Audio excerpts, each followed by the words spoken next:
Jessie Stark, and I teach 3rd grade. I'm Allison Geis. I teach 4th grade. John Thornton, teach 5th grade. Mary Hall, 5th grade. Samantha Wallace, I teach 5th grade. And I'm filming. I'm Lori Fields, and I teach 2nd grade. Good afternoon, group. As you all know, I'm at Jacksonville State University doing my instructional leadership certification. And so we had to come up with a research proposal. Basically, you had to get with your administration and figure out what a weakness was in the school, and ours was writing. So most of you may not agree with the actual proposal, but anyway, the title of it is Reteaching Writing Syntax to Gain an Interest and Increase Writing Scores for Young Male Writers. My problem statement: Challenger Elementary School has shown academic growth in multiple subject areas on the ACT Aspire test from 2013 academic school year through 2016. A major area of concern at our school was writing. So Dr. Wallace and I sat down and discussed a few things. So we came up with this basically as a way to hopefully increase our writing scores. Challenger Elementary writing scores have been consistently low. Now, while we are better than a lot of schools in the district, still they're a little bit low. So my hypothesis was the individual and composite writing scores at Challenger Elementary for the 3rd through 5th grade boys on the ACT Aspire test will improve for the 2017-2018 school year. So hopefully if we implement this sometime during the summer at the beginning of the school year, then maybe by the end of the year next year, the writing scores will improve. The lowest average scores as a group would be this year's current 5th grade boys. So even though we want their scores to improve, basically we're gonna pass them on to the middle school. So hopefully with this test, their scores will improve, but we'll just kind of have to see. We're going to do that by implementing, getting to the core of writing, 6+1 traits of writing, and then using KidBlog. I'm not sure if any of the other grades in here do KidBlog. I think 5th grade that works with KidBlog. We're going to come up this summer with grade level specific rubrics created by the Challenger writing team, because we want our kids to kind of know when they're going from the 3rd grade to the 4th grade what their teachers expect when they're writing. ACT Aspire assessment, these are the definitions. Most of you already know them, but just to the average person, they might not. The ACT Aspire assessment is the Alabama Standardized Assessment Test, which we are currently taking this week. KidBlog is an online site for blogging. I think it goes maybe, is it 5th grade through 12th grade, something out like that. In one of the research projects I did, they used it 5th grade through 12th grade. Syntax is the study of rules and words and sentences, putting them together to actually form a grammatical sentence. And then punctuation is just standardized marks and signs used for writing clarity. All right, the literature review, I had to do 10 journal article entries. And so basically the 10 journals is my lit review. So the first one is the relationship between legible handwriting and the level of success of 3rd grade students in written expression. The article was basically about writing legibly, of course having good penmanship, and then writing in cursive, because it said that the fluency of writing, the more you make those motions, hopefully the better your writing will be. People who have good penmanship, from one of the studies in the article, tend to like to write more. The second article was using blogging software to provide additional writing instruction.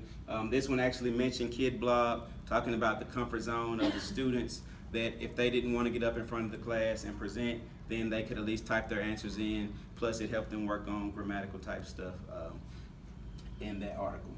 A call to action: the author actually got together with a group of students a group of teachers in his school, and then they basically came up with a rubric and a writing format for their school. The article, we were supposed to use articles that were 3 years old, and then this one was actually from '95, but it actually helped more than any of the rest of them. They got together, they came up with a rubric, and so that way, going from grade to grade, the kids knew what to expect and the teachers knew kind of what to expect. So they had accordion files to where they started in kindergarten, and then it followed them all the way through when they graduated on the 6th grade.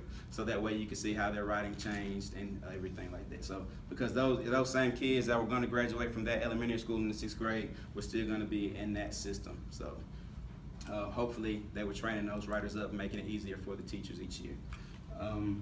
Boy writers reclaiming their voices. The author basically wrote a book using some different strategies and different techniques to gain the interest of young male writers and try to help them, enjoy writing and actually follow the steps of writing. The Art of Engaging Young Men as Writers.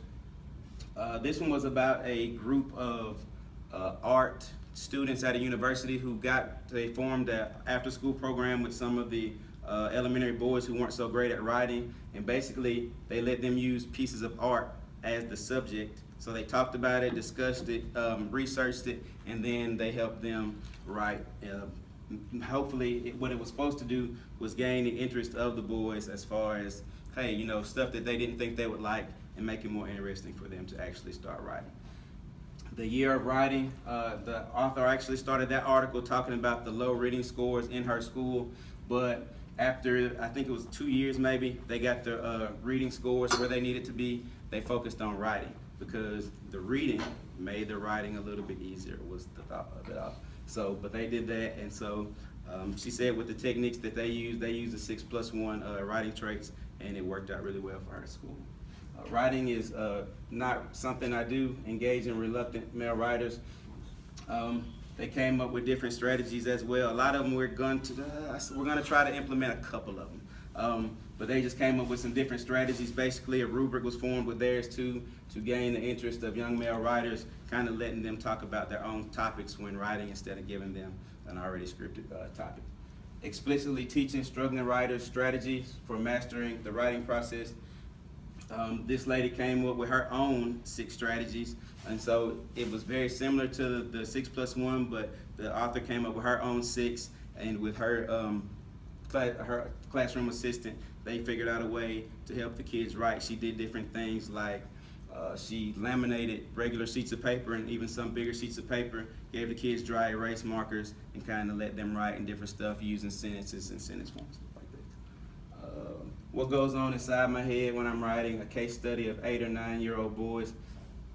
Basically, it talked about boys really wanting to go play sports, not caring much about writing, so they just jot something down on a piece of paper so they can be done. And so what they did, everybody kind of had like the same basic strategies, but they formed their own little writing system, so that way boy language, which they called it, just certain words that really boys understood more than anyone else, they formed a way to figure out how to make it more common language so they could put in their writing, and then they implemented that in their system. Because it like put a picture in my mind of what I should write, an exploration of how homeschool partnership might support the writing of lower achieving boys.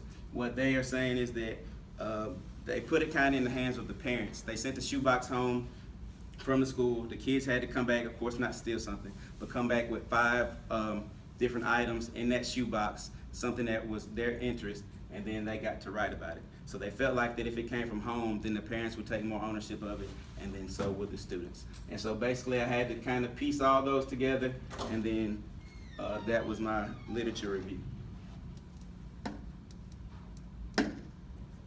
And so our action plan, the male students in 3rd, 4th, and 5th grade are the ones that we are going to target. The subjects chosen, they were chosen because of the poor writing performances. Of course, you're not just going to pull the boys out and teach them. It's going to be for the girls too, but the girls' writing scores are just slightly higher. So hopefully it'll benefit the group as a whole, but we're really targeting those boys because we've got to gain their interest.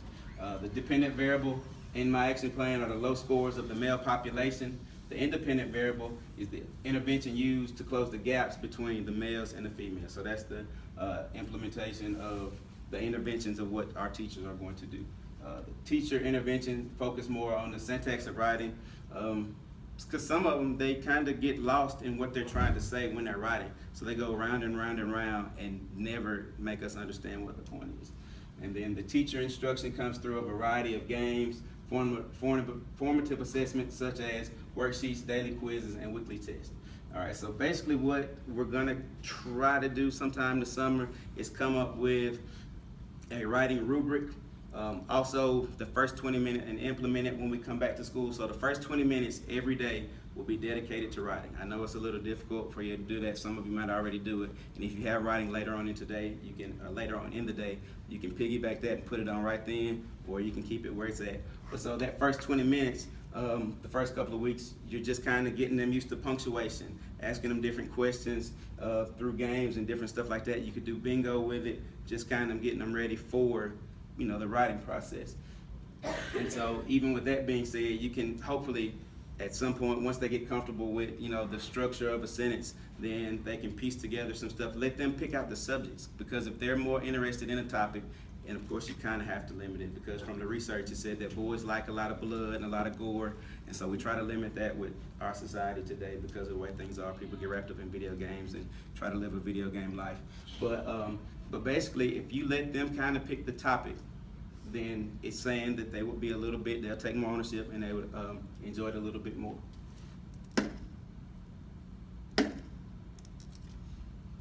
And that's it. So I'll take any kind of questions afterwards, but thank you all for listening to my presentation.